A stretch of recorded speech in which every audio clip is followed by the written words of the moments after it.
Crawford, and you're watching Dante's Boxing Nation. Dante's Boxing Nation.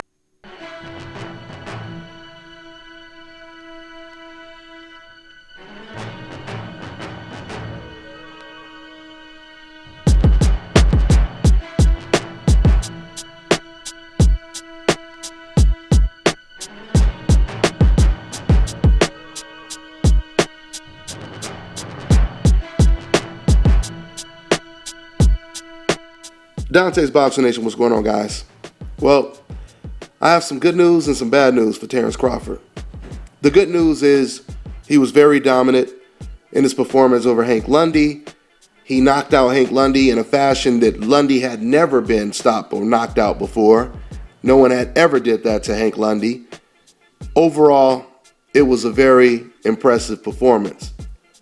The bad news is Terrence Crawford is going to end up being one of the most avoided fighters in the sport of boxing. He already had fighters like Mauricio Herrera turn down a fight, Ruslan Provodnikov turn down a fight, Manny Pacquiao turn down a fight, and those would have all been great matchups. Of course, they would have been way better matchups than Crawford versus Lundy, but you have to commend Lundy for stepping in there with Terrence Crawford when no one else would. Now I want to talk a little bit about the fight. You know, when it comes to Hank Lundy, let's be realistic, he's a good gatekeeper. He's a real good fighter. And I believe that Hank Lundy can beat a lot of contenders. But when he steps up in competition, it seems to me like Hank Lundy is really, really good for the first 4 rounds. And this is what I was telling a friend as I was watching this fight. I said, yeah, you know, he's really good when it comes to the first 4 rounds. And then as soon as the 4th round came, I said, now you want to really pay attention, because this is usually when Hank Lundy starts to slow down when he's fighting against fighters on this caliber. And that's exactly what happened. The very next round, he got knocked out. Of course, you have to attribute that to how talented Terrence Crawford is. You know, and I have to criticize Terrence Crawford just a little bit as well. He did get touched up a couple times in those first 2 rounds, mainly the first round. But the thing with Terrence Crawford is he will adjust. So you have a lot of fighters that will get caught with the same right hand or the same jab or the same lead hook or whatever it is. They'll get caught with the same punch throughout the entire night. They'll still win.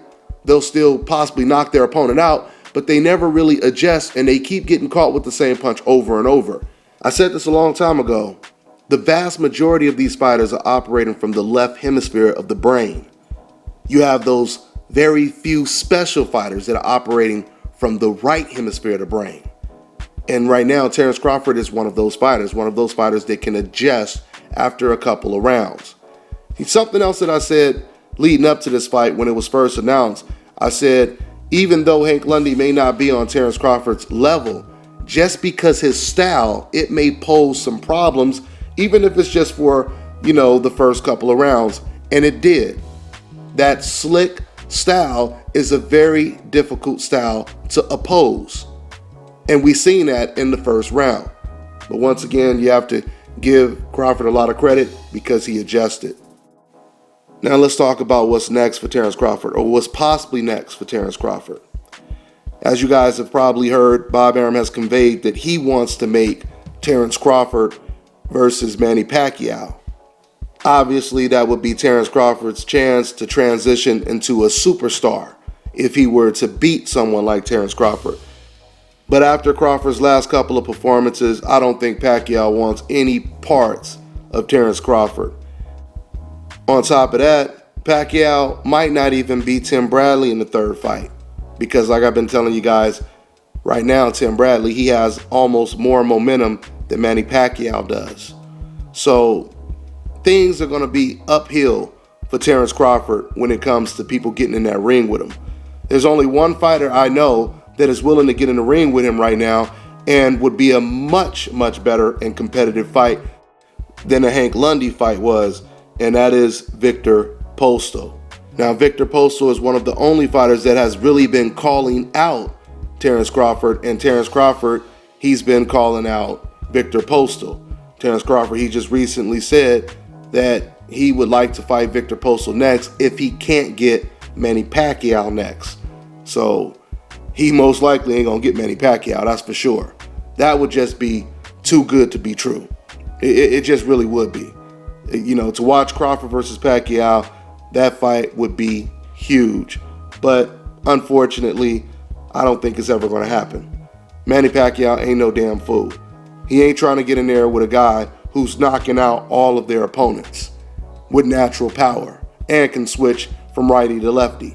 So with that all being said, congratulations to Terrence Crawford on a great performance. We'll see what happens next. I'm on to the next one.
What advice can you give him? I know you sparred Bradley yourself for Pacquiao 1. You watching Deontay Neal? You gotta say it like that, dog. You gotta say it like that.